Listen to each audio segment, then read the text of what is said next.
I love the internet. It's true. Think about everything it has brought us. Think about all the services we use, all the connectivity, all the entertainment, all the business, all the commerce. And it's happening during our lifetimes. I'm pretty sure that when they will be writing history books hundreds of years from now, this time, our generation will be remembered as the generation that got online, the generation that built something really and truly global. But yes, it's also true that the internet has problems, very serious problems. Problems with security and problems with privacy. And I've spent my career fighting these problems. So let me show you something. This here is Brain. This is a floppy disk, 5¼ floppy disk, infected by Brain.A. It's the first virus we ever found for PC computers. And we actually know where Brain came from. We know because it says so inside the code. Let's take a look.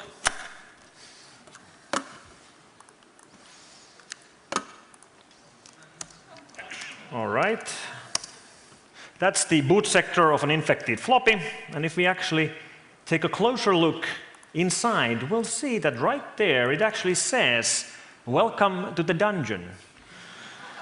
And then it continues saying 1986, Basit and Amjad. And Basit and Amjad are first names, Pakistani first names. In fact, there's a phone number and an address to Pakistan. Now, 1986, now it's 2011, that's 25 years ago. The PC virus problem is 25 years old now. So, half a year ago, I decided to go to Pakistan myself. So let's see. Here's a couple of photos I took while I was in Pakistan. This is from the city of Lahore, which is around 300 kilometers south from Abbottabad, where bin Laden was caught. Here's a typical street view, and here's the street or road leading to this building, which is 730 Nizam Block, Allama Iqbal Town. And I knocked on the door. You want to guess who opened the door? Basit and Amjad. They are still there.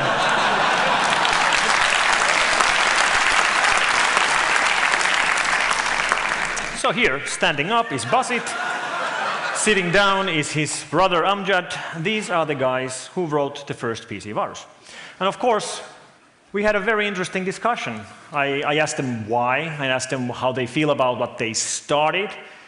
And I got some sort of satisfaction from learning that both Basit and Amjad had had their computers infected dozens of times by completely unrelated other viruses over these years. So there is some sort of justice in the world after all.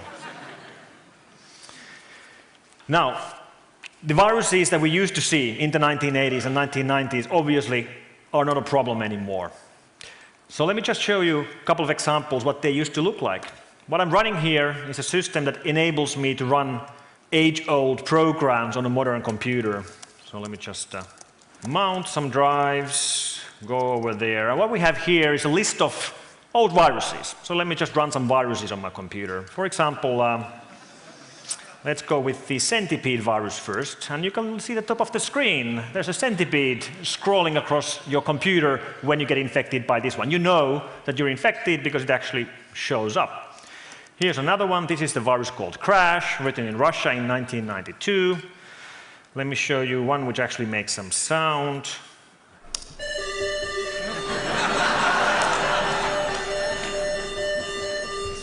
And the last example, guess what the Walker virus does? Yes, there's a guy walking across your screen once you get infected. So it used to be fairly easy to know that you're infected by a virus when the viruses were written by hobbyists and teenagers. And today, they are no longer being written by hobbyists and teenagers. Today, viruses are a global problem. What we have here in the background is an example of our systems that we run in our labs where we track virus infections worldwide. So we can actually see in real time that we've just blocked viruses in Sweden and Taiwan and Russia and elsewhere. In fact, if I just connect back to our lab systems through the web, we can see in real time just some kind of idea of how many viruses, how many new examples of malware we find every single day. Here's the latest virus we found in a file called server.exe, and we found it right over here 3 seconds ago. The previous one 6 seconds ago. And if we just scroll around, it's just massive. We find tens of thousands, even hundreds of thousands, and that's the last 20 minutes of malware every single day. So where are all these coming from then? Well, today it's the organized criminal gangs writing these viruses because they make money with their viruses. It's gangs like, let's go to gangsterbucks.com. This is a website operating in Moscow where these guys are actually buying infected computers. So if you are a virus writer and you're capable of infecting Windows computers, but you don't know what to do with them, you can sell those infected computers, somebody else's computers, to these guys, and they'll actually pay you money for those computers. So how do these guys then monetize those infected computers? Well, there's multiple different ways, such as banking trojans, which will steal money from your online banking accounts when you do online banking, or keyloggers. Keyloggers silently sit on your computer, hidden from view, and they record everything you type. So you're sitting on your computer, you're doing Google searches. Every single Google search you type is saved and sent to the criminals. Every single email you write is saved and sent to the criminals. Same thing with every single password and so on. But the thing that they're actually looking for most are sessions where you go online and do online purchases in any online store. Because when you do purchases in online store, you will be typing in your name, the delivery address, your credit card number, and the credit card security codes. And here's an example of a file we found from a server a couple of weeks ago. That's the credit card number, that's the expiration date, that's the security code, and that's the name of the owner of the card. And once you gain access to other people's credit card information, you can just go online and buy whatever you want with this information. And that obviously is a problem. We now have a whole underground marketplace and business ecosystem built around online crime. One example of how these guys actually are capable of monetizing their operations, if we go and have a look at the pages of Interpol and search for wanted persons, we find guys like Björn Sundin, originally from Sweden, and his partner in crime, also listed on the Interpol wanted pages, Mr. Shailesh Kumar Jain, a US citizen. These guys were running an operation called IMU, a cybercrime operation through which they netted millions. They are both, right now, on run. Nobody knows where they are. US officials just a couple of weeks ago froze a Swiss bank account belonging to Mr. Jain, and that bank account had $14.9 million on it. So the amount of money online crime generates is significant, and that means that the online criminals can actually afford to invest into their attacks. We know that online criminals are hiring programmers, hiring testing people, testing their code, having back-end systems with SQL databases, and they can afford to watch how we work, like how security people work, and try to work their way around any security precautions we can build. And they also use the global nature of internet to their advantage. I mean, internet is international. That's why we call it the internet. And if we just go and take a look at what's happening in the online world, here's a video built by Clarified Networks which illustrates how one single malware family is able to move around the world. This operation, believed to be originally from Estonia, moves around from one country to another as soon as the website is tried to shut down. So you just can't shut these guys down. They will switch from one country to another, from one jurisdiction to another, moving around the world using the fact that we don't have capability to globally police operations like these. So the internet is as if somebody would have given free plane tickets to all the online criminals of the world. Now, the criminals who weren't capable of reaching us before can reach us.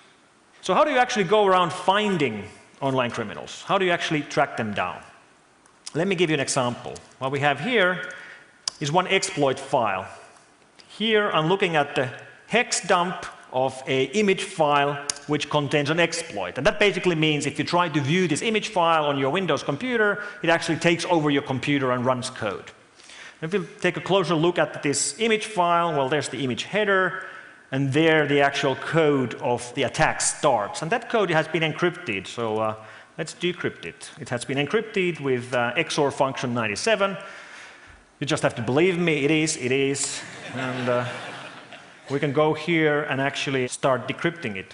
So the yellow part of the code is now decrypted. And I know it doesn't really look much different from the original, but just keep staring at it. You'll actually see that down here, you can see a web address, unionseek.com/d/ioo.exe. And when you view this image on your computer, it actually is going to download and run that program. And that's a backdoor which will take over your computer. But even more interestingly, if we continue decrypting, we'll find this mysterious string which says 0600 KO78RUS. That code is there underneath the encryption as some sort of a signature. It's not used for anything. And I was looking at that and trying to figure out what it means. So obviously I Googled for it. I got 0 hits. It wasn't there. So I spoke with the guys in the lab, and we have a couple of Russian guys in our labs, and one of them mentioned, well, it ends in RUS, like Russia, all right? And 78 is the city code for the city of St. Petersburg. For example, you can find it from some phone numbers and car license plates and stuff like that. So I went looking for contacts in St. Petersburg. And through a long road, we eventually found this one particular website. Here's this Russian guy who's been operating online for a number of years, who runs his own website, and he runs a blog under the popular Live journal. And on this blog, he blogs about his life in St. Petersburg. He's in his early 20s, about his cat, about his girlfriend. And he drives a very nice car. In fact, this guy drives a Mercedes-Benz S600 V12 with a 6-liter engine with more than 400 horsepower. And that's a nice car for a 20-something-old kid in St. Petersburg. How do I know about this car?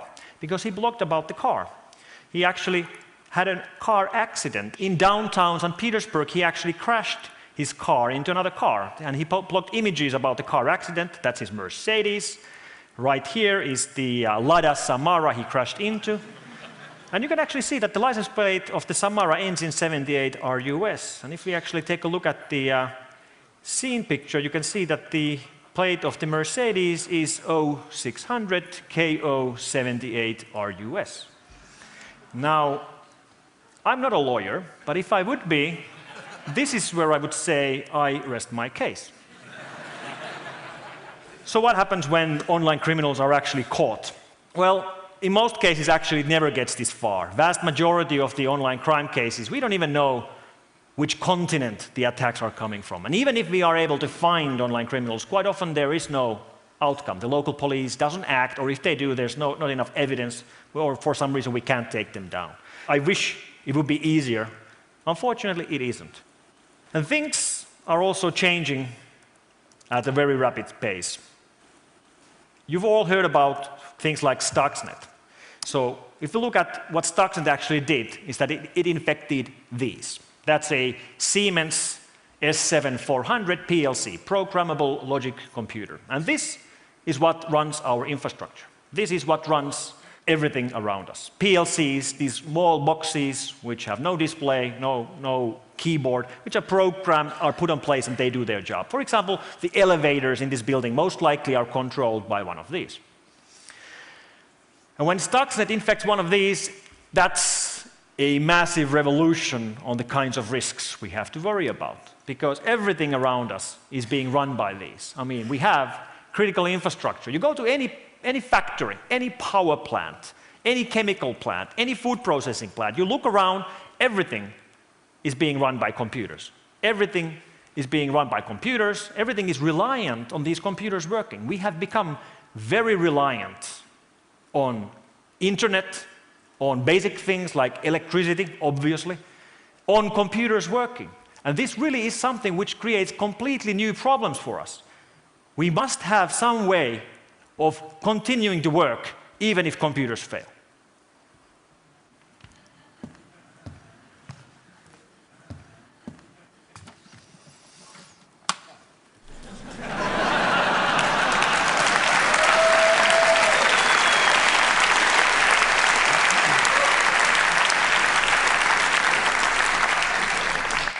So preparedness means that we can do stuff even when the things that we take for granted aren't there. It's actually very basic stuff. Thinking about continuity, thinking about backups, thinking about the things that actually matter. Now, I told you, I love internet. I do. Think about all the services we have online. And think about if they are taken away from you. If one day you don't actually have them for some reason or other. I see beauty in the future of the internet, but I'm worried that we might not see that. I'm worried that we are running into problems because of online crime. Online crime is the one thing that might take these things away from us. I've spent my life defending the net, and I do feel that if we don't fight online crime, we are running a risk of losing it all. We have to do this globally, and we have to do it right now. What we need is more global, international law enforcement work to find online criminal gangs, these organized gangs that are making millions out of their attacks.